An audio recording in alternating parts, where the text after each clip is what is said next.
And Donald Trump has vowed to crack down on narcotics that enter the US while threatening punishment for countries that refuse to help him. Earlier this morning, under direct orders from President Donald Trump, U.S. forces carried out a lethal kinetic strike on a narco-trafficking vessel operating in international waters off Venezuela. The vessel, affiliated with organizations Washington now officially designates as terrorist groups, was transporting tons of narcotics intended for American streets. 4 men aboard were killed. No U.S. personnel were harmed. Intelligence confirmed beyond doubt.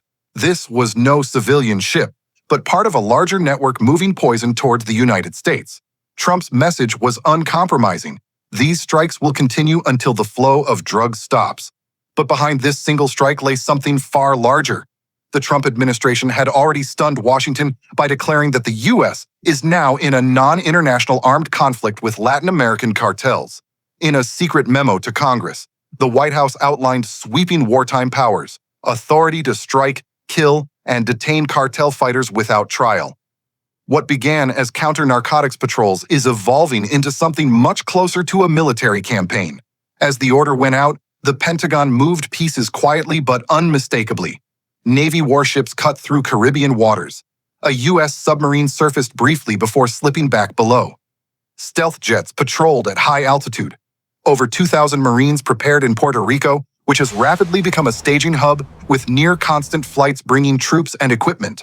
Special operations rehearsed parachute drops and airfield seizures in the Caribbean, scenarios that suggest more than interdiction, scenarios that suggest occupation of Venezuelan territory if necessary. Even Britain's Royal Navy was in motion on the far side of the globe. HMS Prince of Wales, flagship of the UK carrier strike group, led multinational drills off Malaysia, deploying F-35B jets alongside Australian squadrons. Allies everywhere seemed to be sharpening their tools, rehearsing the kind of joint operations that could become relevant if conflict widened. If they touch Venezuela, they touch us. For Venezuela, the message was unmistakable. Defense Minister Vladimir Padrino Lopez declared that more than 5 aircraft with combat characteristics consistent with F-35 Lightning II had been detected inside controlled airspace near Caracas. He called the flights a provocation, vowing that Venezuela would not be intimidated. Maduro himself accused Washington of plotting regime change under the banner of counterterrorism. Trump, unmoved, accused Maduro of mass murder, narcotics trafficking, and terror, placing a $50 million bounty on his head. The standoff is now on a knife's edge. American forces mass offshore.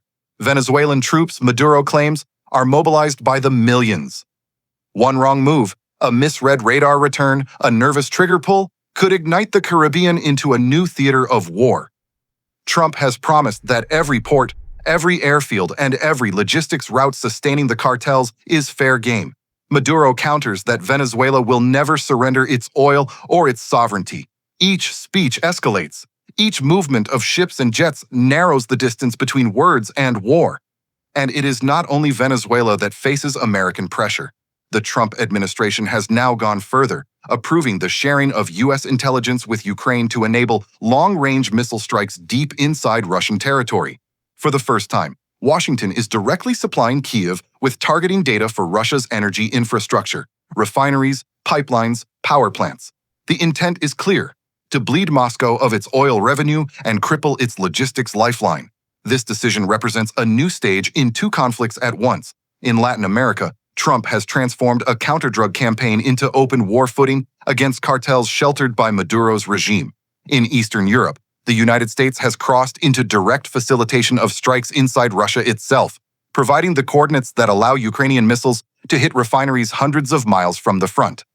The Pentagon is weighing delivery of Tomahawk cruise missiles and new Barracuda systems, weapons that could extend Kyiv's reach even further.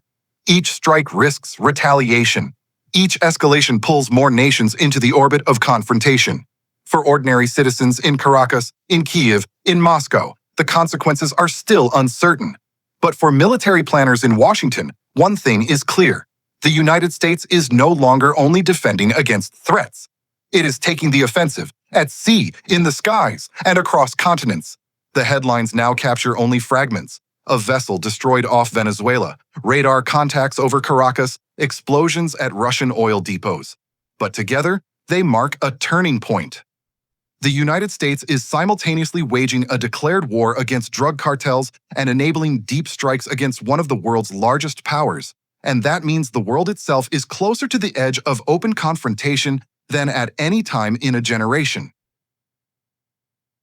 Barely a day after President Trump's declaration that the United States is now in a state of armed conflict with Latin American cartels, the ocean lit up again. On Friday morning, U.S. forces struck another vessel off the coast of Venezuela. It was a small, fast boat, the kind that slips through waves at night with no lights, carrying its lethal cargo toward America. Intelligence left no ambiguity. Defense Secretary Pete Hegseth announced that the boat was identified with 100% certainty as a narco-trafficking vessel. The strike was swift. 4 more so-called narco-terrorists were killed instantly. The vessel erupted into flames before sinking beneath the waves. Not a single American serviceman was harmed. In a social media post, Hegseth was blunt. These strikes will continue until the attacks on the American people are over. This was not an isolated event. It was the 4th such strike in recent months, all targeting boats moving from Venezuela toward American shores. What once would have been considered a policing operation is now prosecuted as wartime action. Each destroyed vessel is both a message and a precedent.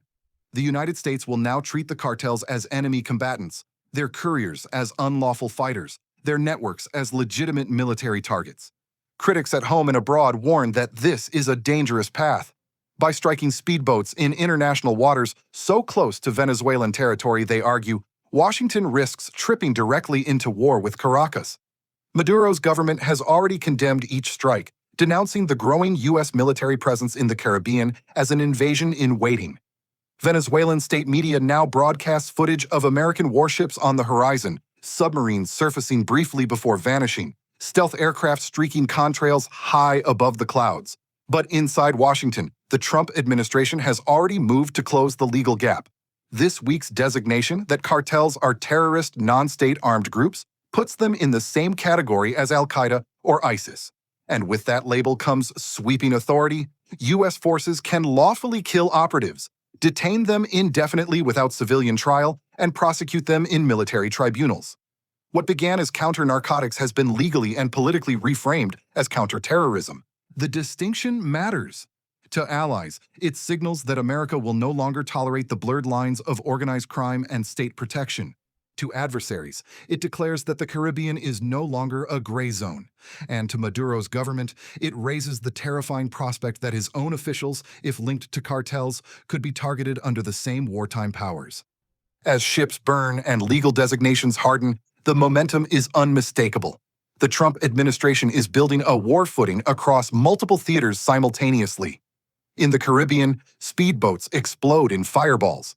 In Eastern Europe, U.S. intelligence feeds Ukrainian missile batteries to strike Russian refineries. And in Washington, the language of armed conflict echoes through Congress like a bell tolling for a new era. Each of these strands ties together into a single story. America is no longer limiting itself to reaction. It is seizing initiative. Whether against cartels hiding in Venezuela or energy networks deep inside Russia, the United States is taking the offensive. The danger is that each offensive move sharpens the collision course with nation-states, with Maduro in Caracas, with Putin in Moscow. Both claim sovereignty, both accuse Washington of regime change, both mobilize in response. And yet both are now forced to calculate against a U.S. military machine willing to strike first, justify later, and escalate continually.